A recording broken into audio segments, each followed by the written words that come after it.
parang sasagutin ni universe yung mga dasal mo, especially kung gusto niyo mag-abroad, lumipad sa ibang bansa, mga kapiksi, 'no? Makikita niyo nagkakaroon na ng movement sa inyong physical reality, yung mga pending application niyo guys, nakaka-receive na kayo ng update, yung iba sa inyo baka pinapaasikaso na kayo ng mga requirements or something. Pero, eto may pero guys, parang hindi pa kayo ready, 'no? Kayo naman yung, nagdududa ngayon kung gusto niyo pa bang ituloy yung pag-a-abroad or nagbago na ba yung isip niyo. So, kapagka gagawa kayo ng isang bagay guys, una make sure na desidido kayo kung yun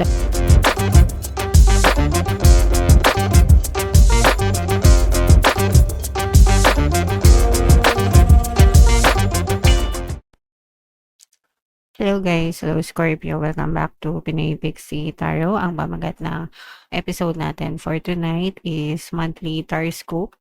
Para ngayong June guys, para sa Scorpio, Sun, Moon, Rising, Sign, and Venus. Sa dulo ng video guys, magkakaroon tayo ng yes or no pick a card reading. Ito yung deck na gagamitin natin guys. Pwede kayong magtanong ng isang tanong answerable by yes or no. Tapos titingnan natin yung sagot ng tarot sa inyo. So sa dulo ng video yan guys. Kaya make sure na tapusin nyo yung video hanggang sa dulo. So unahin natin tong deck na to guys. Ito yung mga angel messages para sa inyo. So una guys, meron tayong trust. Ito'y panawagan sa inyo no na you have to trust the divine, trust the universe, trust the process, have faith mga kapiksi, especially if nagdadasal kayo. Pag nagdadasal kayo guys, dapat hindi na kayo nagwo-worry, hindi na kayo nag-aalala, and you just leave it all to the heaven mga kapiksi, no? Pagpasa Diyos na lang natin ang lahat and antayin nyo because your prayers will definitely be heard. They're always being heard and they will definitely be answered mga kapiksi.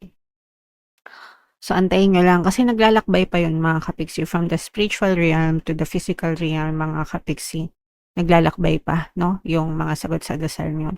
So, definitely there's a time lag but as long as maging consistent ka mga kapiksi, your prayers will be heard. Just trust the process, okay? Alright. And then, this is a reminder for forgiveness, guys, no? Para makalaya kayo, magkaroon kayo ng emotional freedom, mawala yung mga hinagpis sa dibdib nyo. Kasi yung mga hinagpis na yun, guys, yun yung nagiging sanhi ng mga balakid nyo sa buhay. Imbis na magkaroon kayo ng kasiyahan, kapayapaan, mga kapiksi. Kung nakafocus kayo sa bighati, sa mga pasakit, sa mga sakit ng damdamin, lalong nagkakaroon ng blockage sa buhay nyo. Okay? So, matutong magpatawad and matutong mag-move on, guys. And another message, guys, meron tayong within the next few weeks. Ito yung timeline. Mga kapiksi, pwede itong mas mapabilis, pwede pang mas mapatagal, depende kung gaano ka-focus yung energy nyo, guys. Siyempre, the more na nagpo-focus kayo, the more na mas bibilis yung mga manifestation nyo, pero the more na nagwo-worry kayo or anxious kayo, the more na nega kayo, the more na nag-create din kayo ng balakid, okay? So, just focus guys and have trust, no? Alright. So, yan yung angel messages para sa inyo. Ito naman is yung sa love message or love advice para ngayong buwan ng June. Mga kapiksi, tingnan natin yung mensahe sa inyo. So, ito yung image ng card, guys. Tingnan natin kung ano ibig sabihin nito. Soulmate, okay?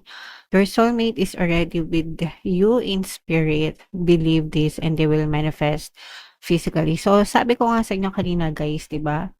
You have to trust the divine, trust the process. Kasi everything takes place in the spiritual world first or in the spiritual realm.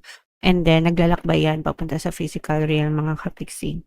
So, there's a time lag. Pero, if you persist, if you pray and nagtiwala kayo, antayin nyo guys na dumating siya sa inyong physical reality, mga kapiksi. No? Imagine niyo na lang na parang ano siya, tumatawid ng portal or something, whatever, kung anong gusto nyong imaginein, from the spiritual world to the physical world or physical reality, mga kapiksi. Okay? So, imagine niyo na lang, nagte-teleport pa, di ba? But definitely guys, dadating din yan. This will resonate sa mga kapiksi natin na nagdadasal for their soulmates, for their perfect relationship guys, 'no, dadating din 'yan para sa inyo, guys, okay. Alright. So yeah, comment down below, comment down below if naka-resonate kayo diyan guys. So eto na yung ating, reading guys. Hanapin natin 'tong, energy ng Scorpio. Habang sine-shuffle ko 'to guys, panoorin niyo muna yung video natin regarding sa ating paano mag-manifest ng abundance video course. Kapiksi, sawa ka na ba sa mga struggles at hirap sa buhay mo?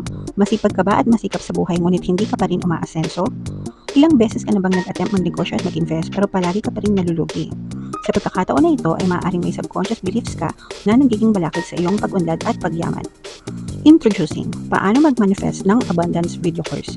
Dito ay matututunan mong ma-overcome ang mga balakid mo para tuluyan ka ng umunlad, umasenso, sumagana, maging matagumpay, successful at maswerte sa iyong kabuhayan, pera, trabaho, negosyo, salapi at kaperahan ng bonggang-bongga. Dali, mag-send na ng email sa pinoypixitarot@gmail.com at simulan na ang iyong pagyaman ngayon. Alright, so sa lahat ng gusto mag-apply ng course guys, meron tayong paano mag-manifest ng abundance video course, paano mawala ang third party, at magkaroon ng harmonious na relationship, paano pabalikin si ex, reverse breakup. Sa mga interesado guys, mag-send lang kayo ng email sa pinoypixitarot@gmail.com. Sa mga naghahanap ng pampaswerte guys, meron tayong money shaker jar. Ito yun guys, no? Super liit na bote pero super effective, super powerful. Sa mga interesado guys, ito yung WhatsApp number ko, chat na lang ako dyan. So yung pampaswerte na yan guys, pampaswerte sa kabuhayan, pera, trabaho, negosyo, salapi. So kung gusto niyo sumakses kagaya ng iba mga kapiksi, mag-avail na kayo niyan. So this is both positive and negative mga kapiksi. Ang nakikita natin dito sa negative guys, merong babalik sa'yo from the past, no? Mayroon ditong presence ng fire sign Aries, Leo, Sagittarius, Scorpio kaya in-represent ng King of Cups. Merong babalik sa'yo from the past. This may be your past lover, ex-lover, na parang iniwan ka, ginusted ka, especially kung LDR kayo, nawalan kayo ng communication mga kapiksi. Naging LDR kayo dahil sa trabaho. So, pwedeng lumayo siya or lumayo ka. Nagkaroon ng busy ng ibang priority dahil sa pera guys, no? And maaari siyang bumalik or magparamdam sa inyo, pero yung iba sa inyo masyadong nasaktan sa pagkawala nitong person na to, or especially kung ginost kayo guys, kasi kung ginost kayo, they left you hanging, talagang na super anxious kayo guys, kaya parang yung sakit hindi nyo makalimutan. Siguro that's why lumabas itong forgiveness mga kapiksi na mensahe, kasi yung iba sa inyo hindi pa kayo nakaka-move on from the emotional pain and mental pain na binigay sa'yo nitong person mo. Itong person na to guys, maaari siyang mag-sorry sa'yo, makipag-reconcile, mag-sorry, manghingi ng apology sa'yo mga kapiksi. And this is the best time for you to forgive that person para makamove on na kayo. Hindi naman necessary na kailangan mong makapagbalikan sa kanya, lalo na kung hindi mo nagustuhan yung ginawa niya, pero you can at least forgive the person, lalo na kung mag-sorry naman siya sa'yo ng sincere, para makamove on na kayo parehas, para mawala yung mga emotional pain sa puso nyo. Kasi yung iba sa inyo talagang meron kayong mga emotional pain na pinagdadaanan. So sa mga kapiksi natin na merong emotional pain guys, meron tayong Ho'oponopono subliminal at saka yung self-love na subliminal dito sa ating channel. Mainam guys na pakinggan nyo yun ng combo para makatulong sa inyo na makamove on kayong mga kapiksi. Marami nang tayong nakatulungan dun sa subliminal na yun guys, okay? Alright, and merong opportunity sa inyo guys. Ito mga pinagdadasal nyo to mga kapiksi, no? Parang sasagutin ni universe yung mga dasal mo, especially kung gusto niya mag-abroad, lumipad sa ibang bansa mga kapiksi, no?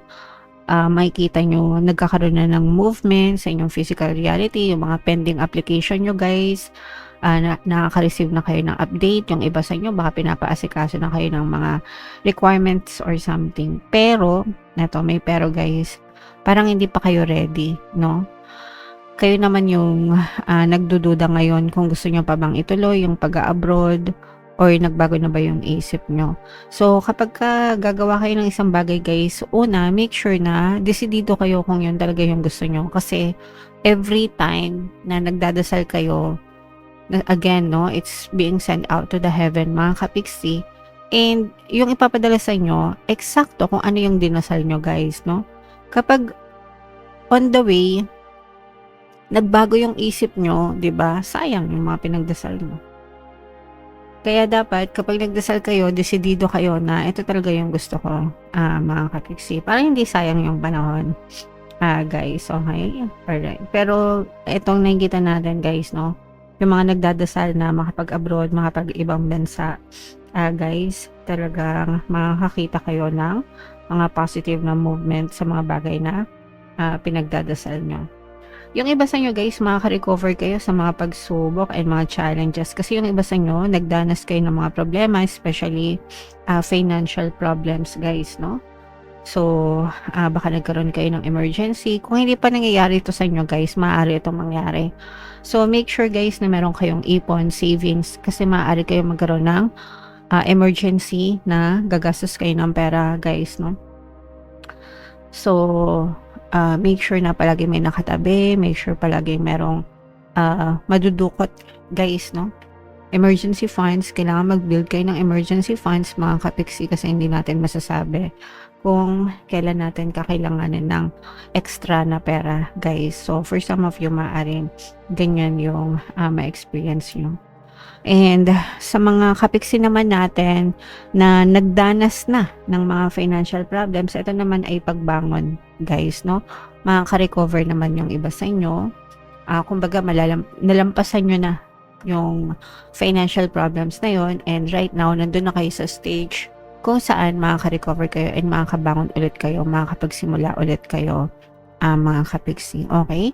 So, make sure na magplano, guys, no? And huwag nyo nang i-take for granted yung pag-iipon para sa susunod. Meron talaga kayong madukot, guys. Okay? Alright. So, pasensya na kayo, biglang sumikat ng matindi yung araw. Dito kasi yung araw sa hapon, guys. Sa hapon ako usually nagre-record. Kasi tahimik.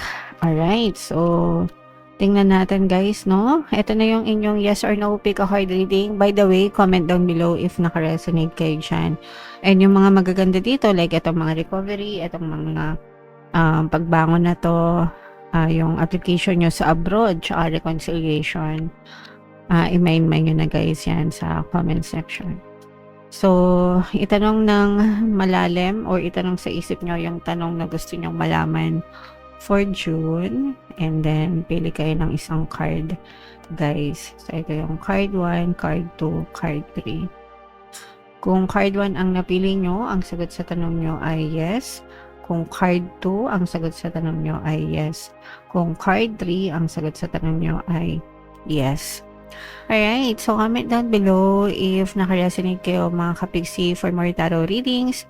Ito yung playlist nyo. Ito naman yung ating success stories ng paano mag-manifest ng abundance video course. Panoorin nyo itong video natin, guys, about money shaker jars. Thank you for liking, sharing, and subscribing. See you next time. I love you all. Have a nice day. Bye-bye.